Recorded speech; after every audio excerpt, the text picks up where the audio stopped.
Good afternoon. Welcome back from the coffee break. As everybody else joins us slowly, I suppose, after that extended morning, I've been asked to take our focus away a little bit from the hotels, the tourism, the hospitality industry, and look at a bigger picture. What are some of the disruptive forces that are shaping our world right now? And this is a huge topic. We could spend the whole day, the rest of the week on this topic. But what it entails, very simply, if I could have my slides up, is a new leadership skill that each of us need. A leadership skill which could maybe be summed up in an image. Our ability to look not just at the next horizon, not just looking at our next budgeting cycle or our next planning cycle, but to look beyond the next horizon. And this is something that this industry knows how to do very well. You have to plan well in advance.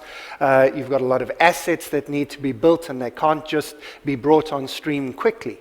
So this is something that this industry knows how to do. But even people in an industry that know how to look to the future often focus their gaze very intently on their own industry and don't spread out and look at further and broader horizons to other issues that are shaping the world around us. So that's what I've been asked to do as we come back from the break.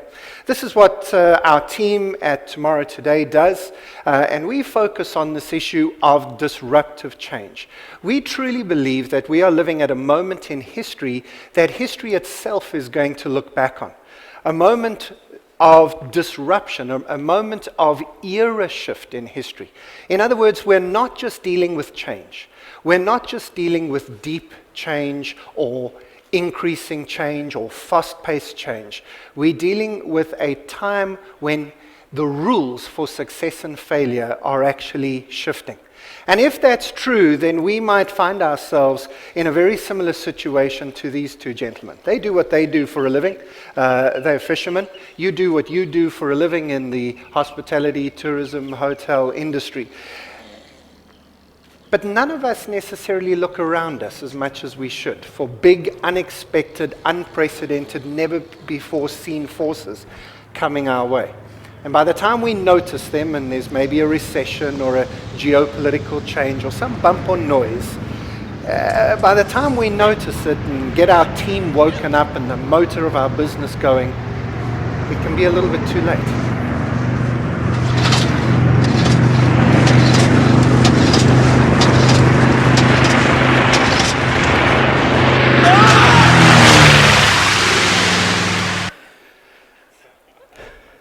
I know there's some banks in the room, so I won't talk about bailing out either.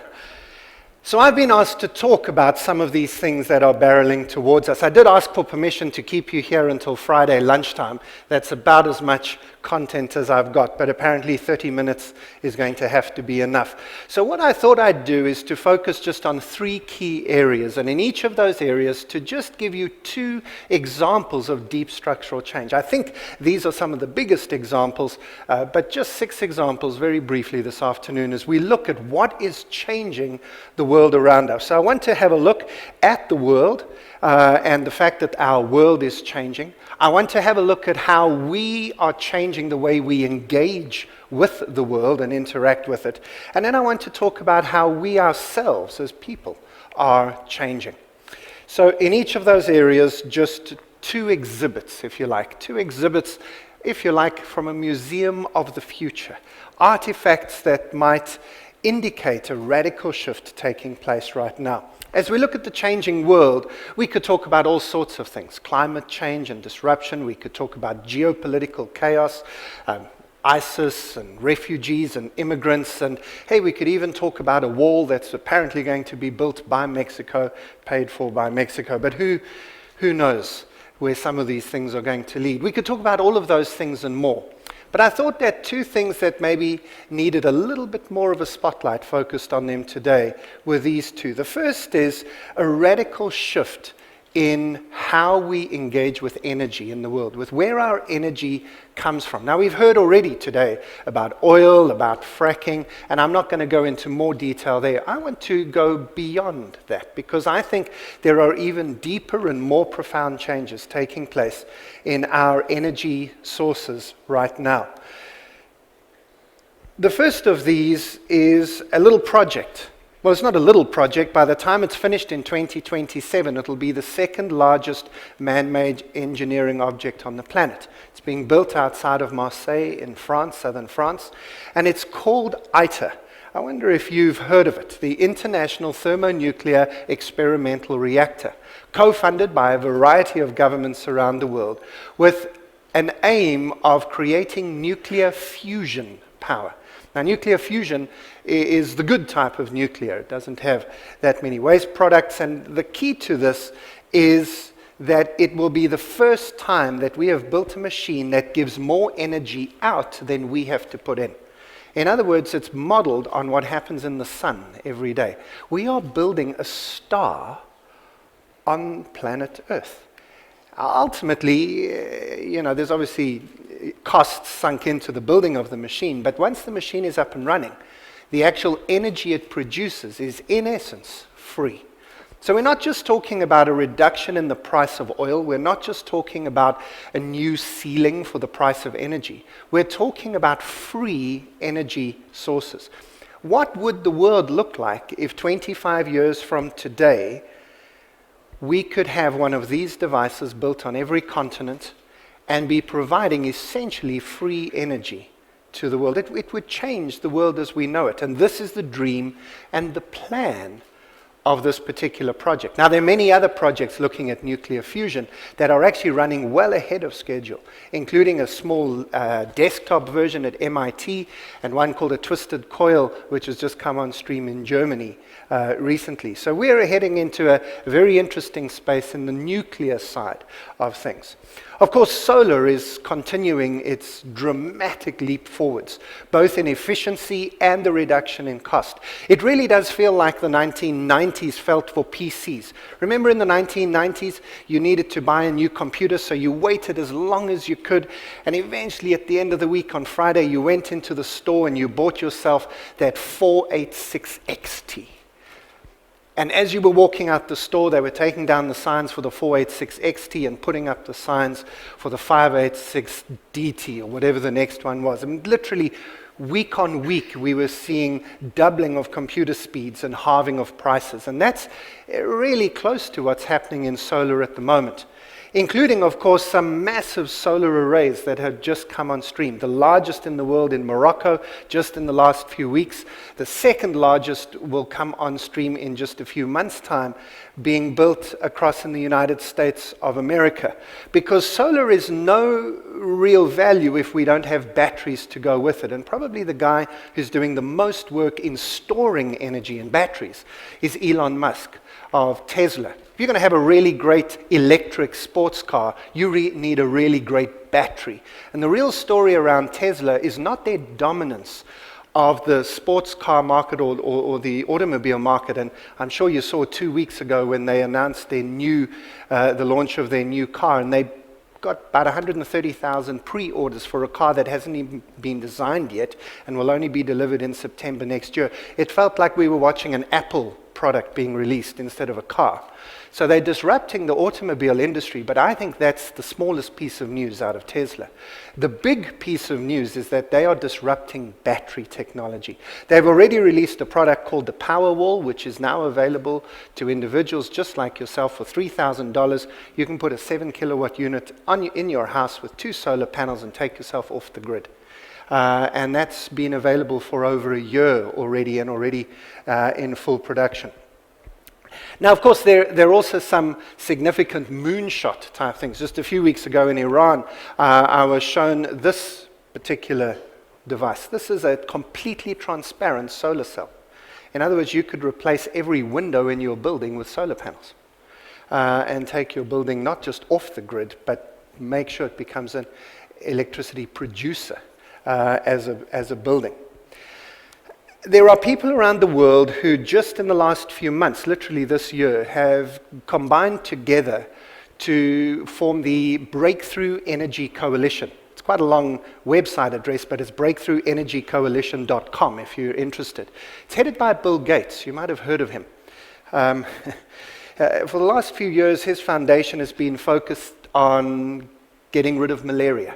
And they've basically announced that they're nearly done with that. They believe they've found a cure and a vaccine, and that's very exciting.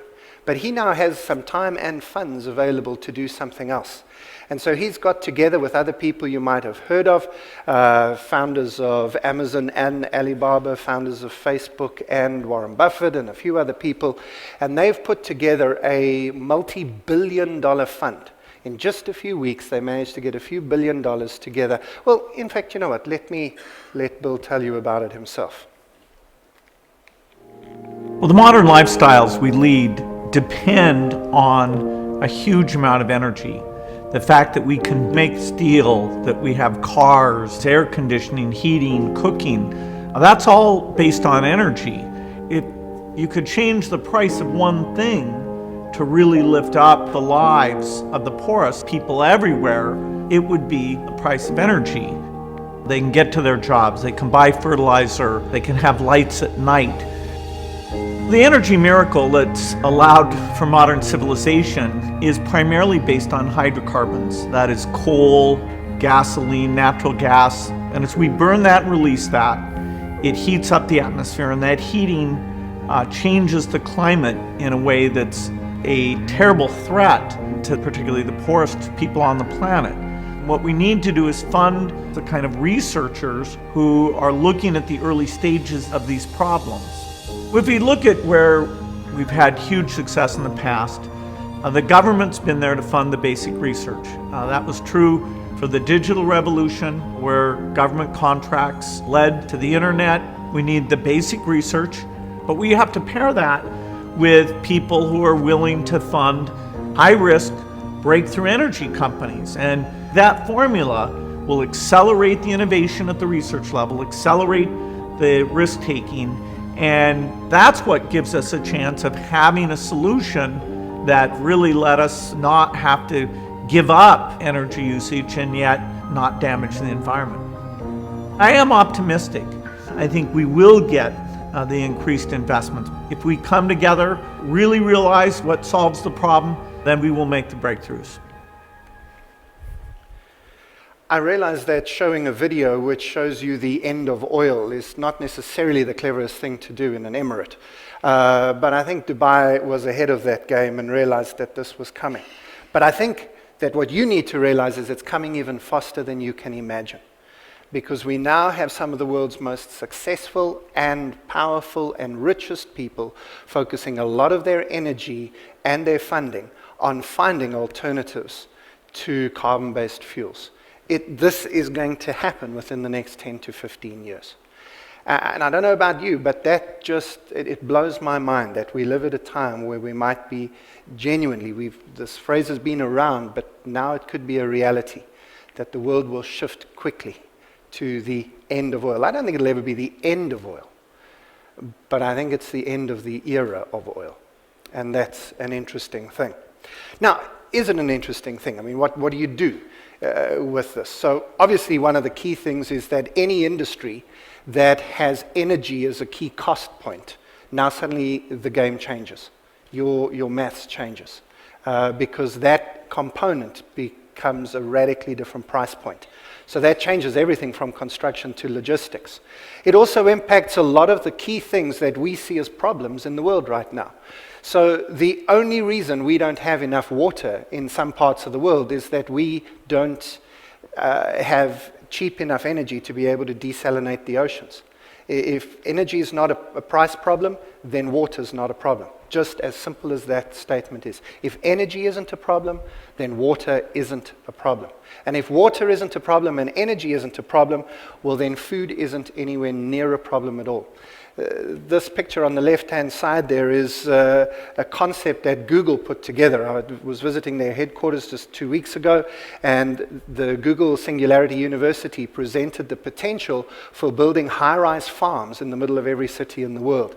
There is one already built in Tokyo, where you actually have farms in the middle of the city. How does this impact our logistics, our supply chains around food and agriculture? And what might this look like to a hotel, to the design of a tourist destination, when we're thinking about combining different industries together that we hadn't before? If energy is not a problem, then water is not a problem, then food supply changes radically. In other words, the whole world is changed. And that, I suppose, is the point of my presentation. So that's exhibit 1. A radical change in where we get energy from, how much it costs, and what we can do with it. My second exhibit about the world changing is maybe an interesting one. As we began to look at the nano world, at the world of atomic and subatomic particles, we discovered at least 10 what have been called wonder materials by the scientists. And the chief amongst these is graphene, a single layer of carbon. Now, a single layer of carbon doesn't sound impressive, except listen to this. Graphene, a new material which was discovered in the year 2010 by 2 professors at the University of Manchester, has the following properties. It is 200 times stronger than steel, but it is lighter than air. It is flexible like rubber, up to 30% flexibility, and it is transparent like glass, up to 93% transparency.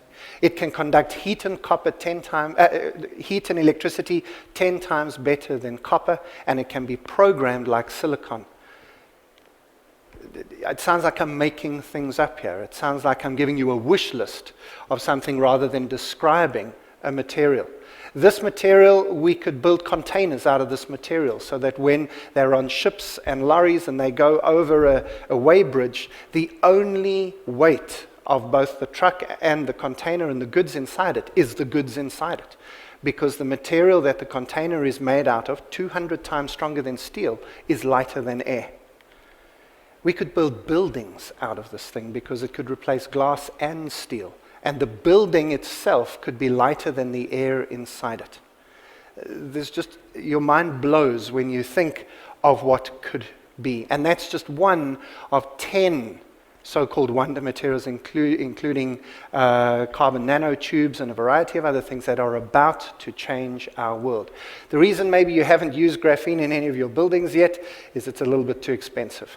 So the professors at the University of Manchester have done what all great people, in my opinion, do. They've released the patent and they've made it free. And they've said, the only way we're going to use graphene is if somebody finds out how to make it cheaper. And so now the patent is available to anybody, and the price is plummeting. Graphene is coming to a construction site near you soon. So our world is changing, and changing in remarkable ways. As I say, really, genuinely, if we had the day, we could spend it together looking at so many other things. But just those 2 exhibits, maybe, to open your eyes this afternoon. So if the world is changing, then how we engage with the world, of course, is changing as well. Probably the biggest thing driving that change is our smart devices. These are not phones. Let's not call them smartphones anymore. These are smart devices. And each of us has one within an arm's length of us at all times. Most of you have it in your hands right now as you're listening to me. We are not ever more than an arm's length away from these devices anymore. It's probably the thing that woke you up this morning. You'll have it with you the whole day. If you'd left it at the hotel, you would have gone back for it, I'm sure. And it's going to be the last thing you see tonight, even if there's a partner in the bed next to you, right? It's good night on this side, and then one quick final update, and good night on that side as well. These are ubiquitous. We know why. Because they've replaced almost every other object in our world, from our diary and calendar to our contact, our little black book, from our phone to our watch, our video machine to our radio, from our map book to the GPS in your car. It's even, for the ladies in particular, replaced a mirror. as I've seen my 3 teenage daughters using their devices to check their makeup. These devices, smart devices, bring a flood of data into our lives, but they also connect us in the opposite direction to the digital heartbeat of our planet. It's a two-way street now as the Internet of Things comes on stream. This is what the Davos World Economic Forum meetings called the fourth industrial revolution, just a few weeks ago when they met in Switzerland, as they talked about the Internet of Things coming on stream. By 2025, almost all of humanity will be connected to the Internet. Let's call it between 5 and 6 billion people. But by that same time period, about 25 billion devices will have been connected to the Internet as well. And so we will live in a smart world, driving our smart, well, we probably won't be driving them because our smart cars will drive themselves. Driving smart cars through smart cities, on smart highways, to our smart offices, all driven by our smart devices. But of course, that begs the question around artificial intelligence and machine learning and robotics. And this would be a fascinating thing to spend a good few hours together looking at how this is going to change employment, is going to change how we interact with each other. I don't think the robots are going to take all of our jobs. They're only going to take most of them. And I don't think they're going to take everything. I think we're going to work together with them over the coming years. But it also is a question, is this just for the rich? Is it for the rich people who can afford these devices? Is it for the rich countries that can build this infrastructure? And the answer, of course, is no. My best example of why I say no comes from India. Just 2 months ago, launched this product. It's a fully functional Android-driven smartphone called the Freedom 251. 251 because the price of this phone, all in, not on contract, this is an over-the-counter purchase outright of a fully functional smartphone for 251 rupees. Not everybody in the room knows the rupee dirham exchange rate, so let me tell you that's $4. A fully functional smartphone for $4. Everybody gets to play. And of course, as most of you know, there is way more free Wi-Fi in the developing world than you'll find anywhere else in the developed world. Travel throughout Africa, travel throughout Southeast Asia, and you find plenty of free Wi-Fi. Of course, Dropbox and others give you free access to the cloud, so everybody gets to play. Not everybody's going to get a driverless car by 2025. Not everybody's going to live in a smart home by 2035. But we all get to play in this smart world. My second exhibit of how we're engaging with this world differently comes from the world of virtual reality. I think this is the single most important thing happening in technology right now. We've been promised this for 20 years, but it was only in October last year when Oculus Rift, a crowd-funded Kickstarter campaign, launched their headset that things began to take off. Now, of course, you can get the Samsung Gear. In the next few weeks, you'll be able to get the Microsoft HoloLens. We expect Apple to produce one of these by later this year. And many other companies now producing headsets, at least 7 of them set for launch in just the next few weeks. If you haven't played around with one of these headsets yet, you really do need to try and get your hands on it. But this is the future, and experience this. A close approximation of it is 360 videos. If you haven't seen a 360 video yet, just take your smartphone, go onto YouTube, do a search for 360 video, and you'll see a video that will allow you to see the video in a full 360, not just a panorama, but actually be immersed in that. And all virtual reality does is put that on your face so that you're fully immersed in the system. But this technology, something has happened that has never happened before. These headsets cost about $1,000 each, so that's not cheap. We know what will happen, right, with the price over time. that will come down. But something happened that has never happened before. The cheapest version has been released first. I'm absolutely convinced that no one will ever sell a cheaper virtual reality headset than Google currently sell, because these cost $5. They are literally cardboard, and you have to make them yourself. You then download apps, you put your smartphone into the back of this product. It is an official Google product. It is called Google Cardboard, and it does cost $5. And you can join the world of virtual reality. Virtual reality is going to be a marvel. Every single thing that you do with your phone, your tablet, and your laptop today, you will be doing in virtual reality in just 15 years' time. Think back 15 years, and you probably couldn't imagine that you would have a phone with you all the time, and that you would check it 110 times every single day, that you would sit through a meeting with it in your hand. You probably couldn't imagine all the things you could do with this device. And now I'm telling you, you can put that away and put on your headset. For some of you, that's not a picture that you're interested in. That's not how you want to engage with the world. That doesn't matter. You were probably slow in getting to a smartphone in the first place. Don't be slow in getting to virtual reality. And by the way, with the hospitality industry, this is how people are going to replace your holiday destinations. This is how people are going to replace your meetings. This is how people are going to replace what we are doing here today. So don't think this isn't for you. Don't think this is just teenage toys. Don't think this is just kids playing around. This hits your industry directly and smack in the face.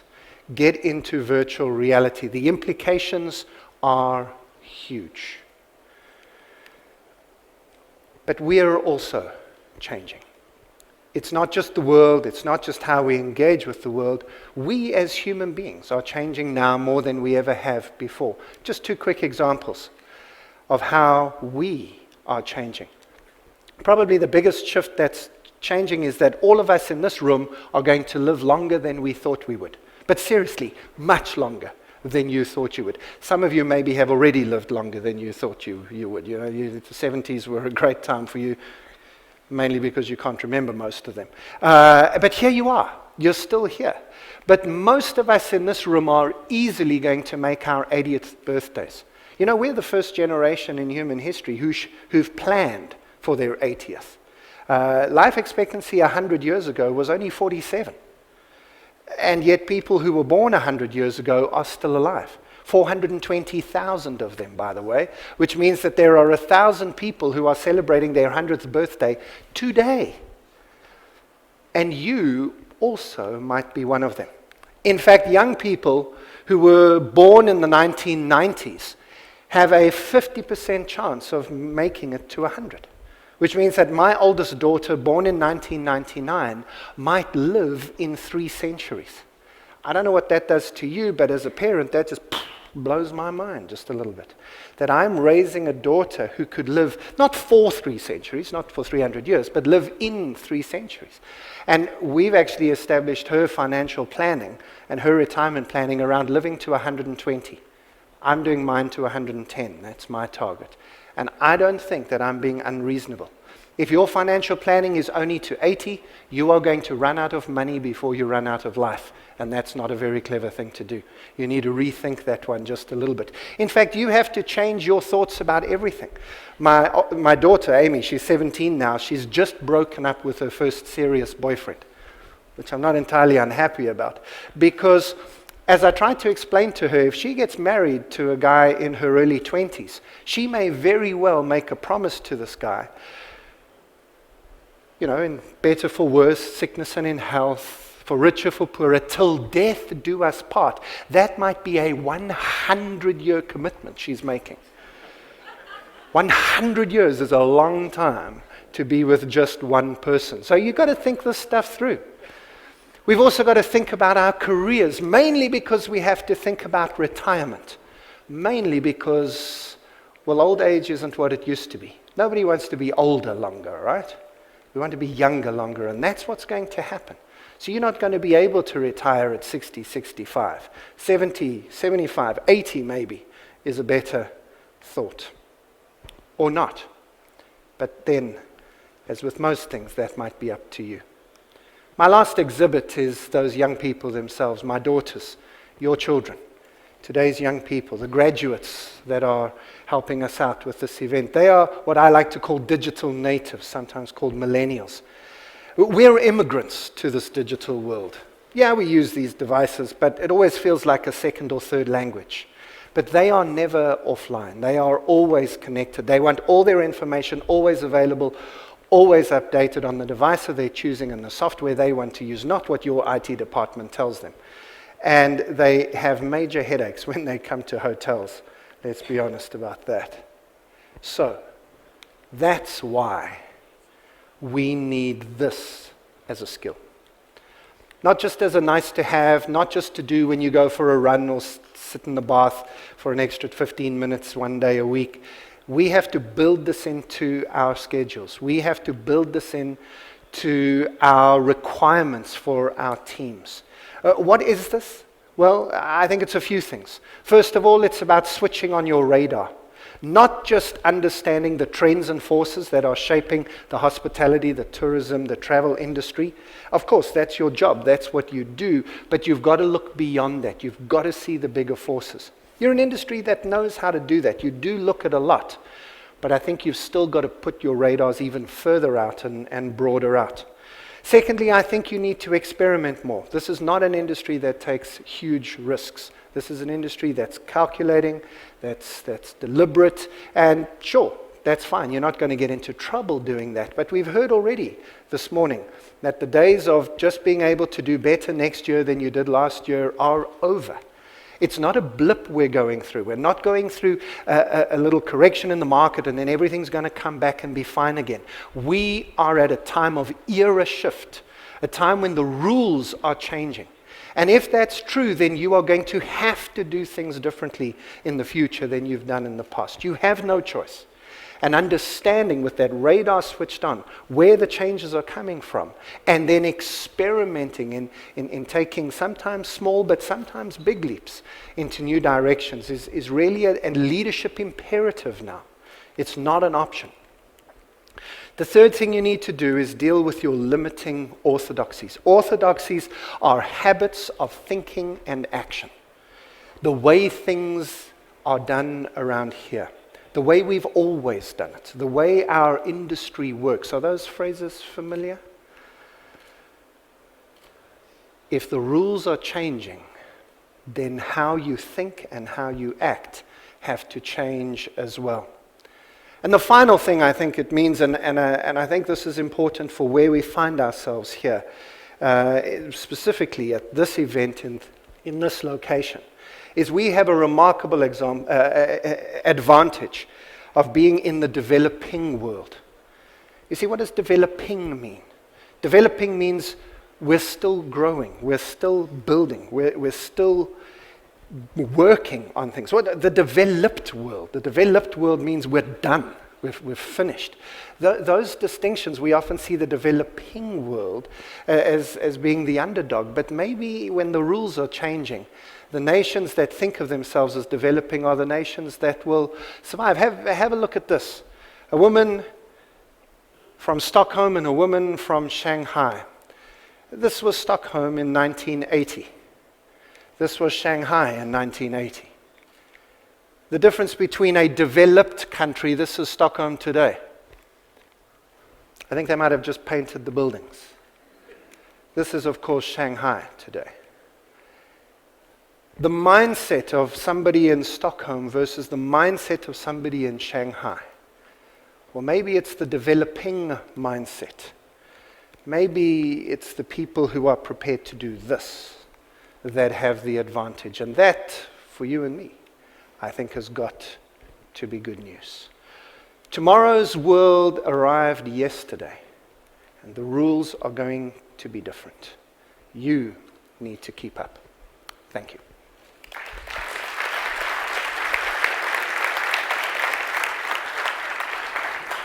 Great, thanks very much, Graeme. I think we have time for a few questions, and I'd just like to kick it off. I've heard you speak numerous times at our conferences in the past, and you've mentioned things like itour.org and the extraordinary things that are going to happen to our planet in terms of energy. But yet we're not seeing it. You know, you told us about that a year ago. You still look up and we're still using halogen lights. We're not using LED lights. I don't see it happening yet. Does that give you concern? No, not at all, because I think, I think if you'd asked that question about a year ago, I think we could have said, maybe it's not coming as fast. And my predictions here, ITER is only due to come online in 2027. So probably that's my furthest out prediction from what I've talked about in the last half hour. That's not something for the next 2 years or 5 years. That's a 15-year prediction. However, having said that, I think that we should focus our attention on the advance in battery technology. Seriously, what Tesla is doing at the moment, I think, is mind-blowing. And the basis, the lithium-based batteries, as lithium being a replacement for coal, is just phenomenal. So at one level, I'm still saying it's a 10, 15-year horizon. At another level, I think it's moving even faster than I thought it was moving. And anybody who's thinking in construction, planning new projects right now, I mean, they're thinking 3 to 4 years out anyway, have to be looking at this now. Yeah. Well, I listened to Al Gore the other day, and he was reasonably optimistic, considering he hasn't been that way in the past. And then, of course, you were showing Bill Gates as well. That Breakthrough Energy Coalition was only really formed in January this year, and already they've got some remarkable projects on stream. So I think there's a lot to watch in this space. And what about the Paris Agreement? That was signed last week. That must give us hope as well. Exactly. I think it remains to be seen, especially what America does with that. So China seems to be on board now, and the new Chinese 10-year plan, 5 and 10-year plans will be coming out soon. And the previous one had a huge emphasis on renewable energy, and it remains to be seen whether they stick to that, but I think they will. I think this year's elections in America are important in this regard, because if the Republicans retain power in the Senate, they could roll back or block America's connection with the Paris Accord. So I think we're in an interesting space still. Okay. And unless I see any hands that are... We've got one question here. Can we just get a mic over quickly?